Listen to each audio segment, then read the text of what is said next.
We are on.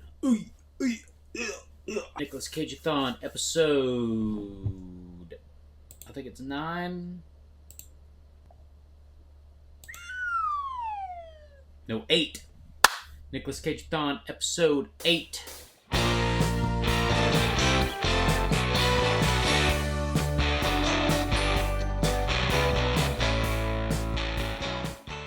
I ditched the physical tier list that I had last time. That thing was a disaster.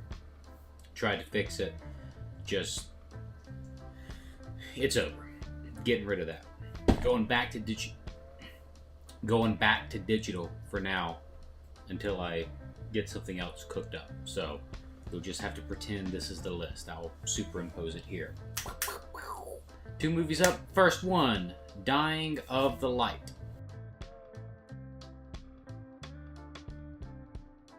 2014 movie, Dying of the Light follows Cage. Surprise, surprise.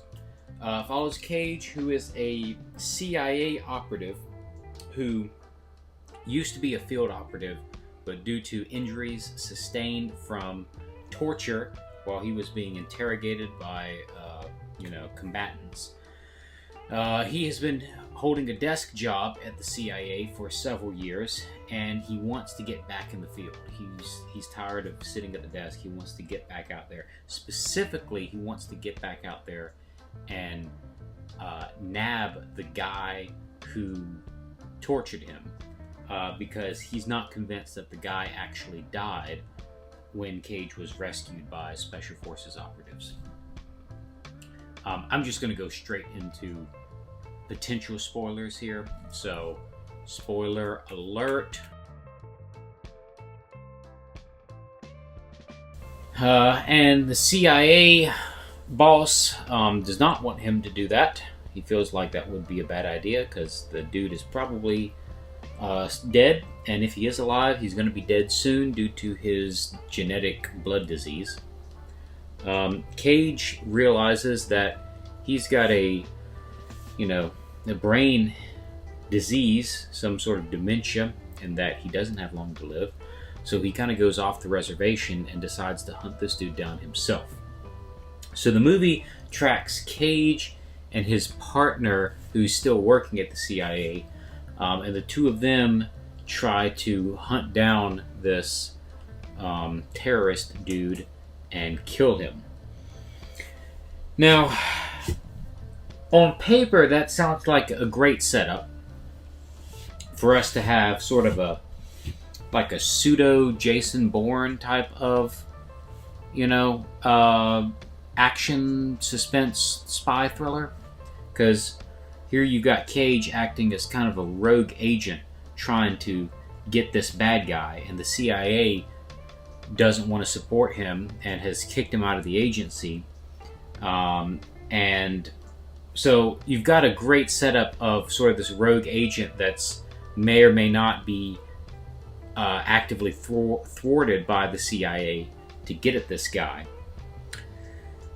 And there's some wisps of indications that the CIA might be trying to hinder this, because Cage's partner at one point doesn't let on to Cage that he's killed an associate or a henchman of the bad guy. So you almost wonder if Cage's partner is, giving a heads up to the CIA of what Cage is doing. But yeah, on paper it seems like a great idea. But this movie doesn't really deliver. It's not bad, offensively bad, but it's pretty forgettable. So I know I keep saying that about these movies, that they're forgettable. I feel like I'm beating a dead horse, but it's true on this one too.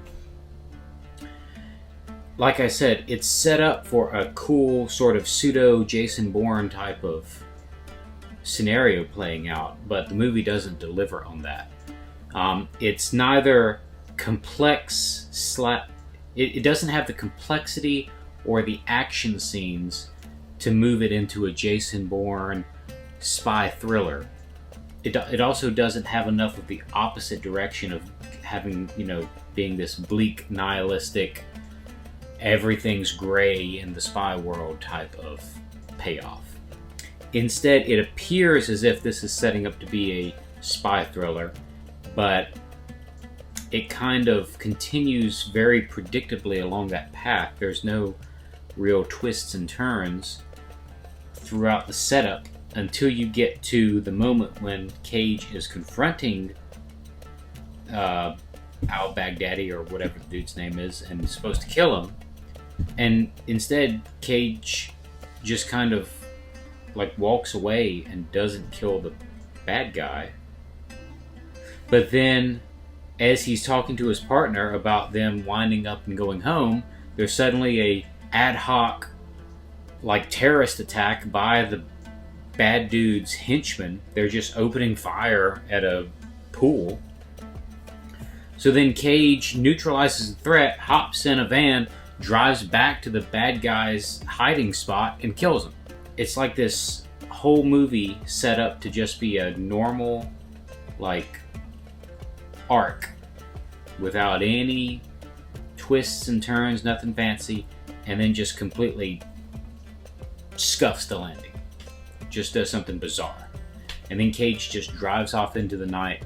His vision is going blurry. It's implied that he dies, or maybe just disappears off the grid, which doesn't really make sense because he's not on the run from the CIA. He's just not operating with them anymore. The movie just kind of, it just wouldn't commit to a certain path. Pretty forgettable. As far as like Cage moments, I mean, Cage snaps a couple of times throughout the movie as a result of his character's brain injury and his brain disease that's supposed to make him more emotionally unstable. And there's parts where he snaps out, or snaps back at people and acts out, but it's nothing really, I guess, memorable in the Cage sense. It's hard to describe, but the way he snaps isn't like that Cage moment that you want when Cage snaps. It was weird how he was able to snap, but it not be a Cage type of manicness to it. He did call Ruby Tuesdays Diamond Tuesdays one time, which was, chuckle. But overall, just a forgettable movie. I mean, it wasn't like you could put it on in the background while you're mopping the floor or something. But nothing great by any means. Now, having said that, it wasn't terrible. Like it wasn't offensive. It wasn't just horrible where you couldn't bear to watch it. It was just meh. It was fine. It was okay. This is going to be a C tier. It's not. We're not going into the USS Indianapolis Men of Courage type of realm. It's better than that, and you get plenty of Cage screen time. So you overcome issues that like the Cotton Club had, but by no means is it up to a B tier like Trespass. Trespass was a better movie than this. So yeah, solid C tier type of movie. Next up is Pig.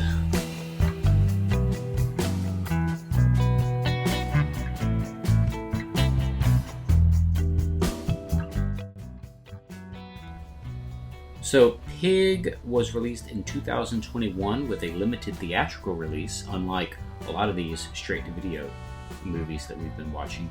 I remember when it came out in theaters, but I unfortunately did not get around to seeing it there.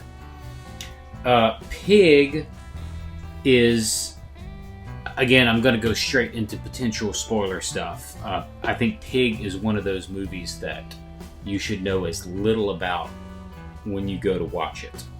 I don't want to, it's best to not know much about anything about this movie before you go see it.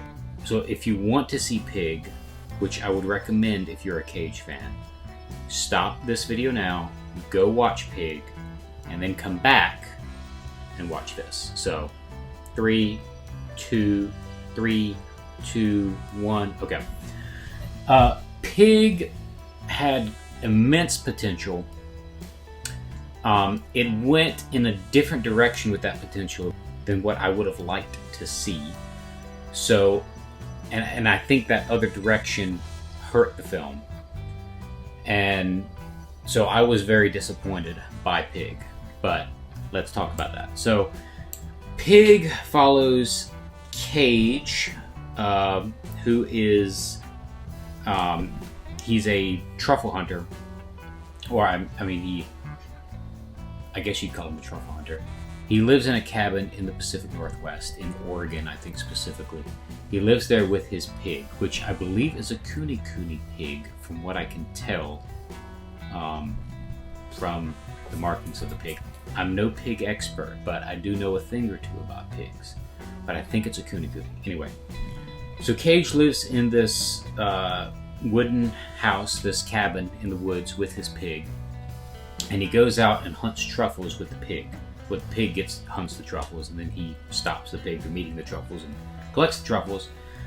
And then they sell them to this broker, who then sells the truffles to fancy restaurants in, Seattle and Portland and wherever.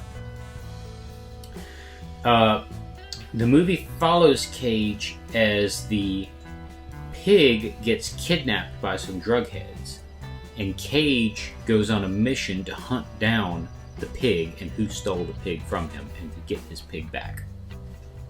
Now, I was under the impression coming into this movie, I thought nothing really portrayed this to me. I guess had the assumption, but like a Cage twist on the John Wick formula.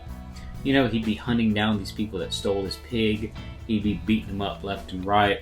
He'd get his pig back, kill the bad guys, Even if it wasn't exactly that, I thought it would be the general hostage rescue type of formula, but with Cage and a pig, which sounds like a great combination. I love pigs, love Nicolas Cage, like that is match made in heaven. Did not wind up like that. Pig took a much more sullen, misery-filled approach to that angle. Cage, in his search for the pig, winds up kind of having to relive part of his previous life. So, part of what makes the pig so special to Cage is that the pig is heard.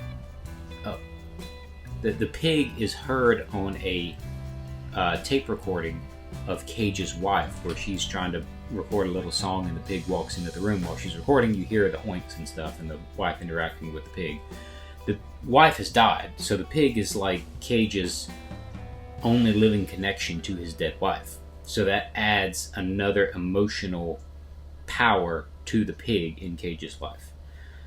Well, as Cage is, chasing down these threads to find the people who stole the pig and stuff, he's kind of reliving the hurtful parts of his past. And although that sounds okay in theory, he's not really beating up people, he's more just following threads, and it's reminding him of painful things that's happened in the past, as far as people he's hurt, things that have happened to him, opportunities he's lost and gained, and that kind of stuff. Sounds okay in theory. It came across as kind of on the nose and cheesy. There's one point where Cage is going into like an underworld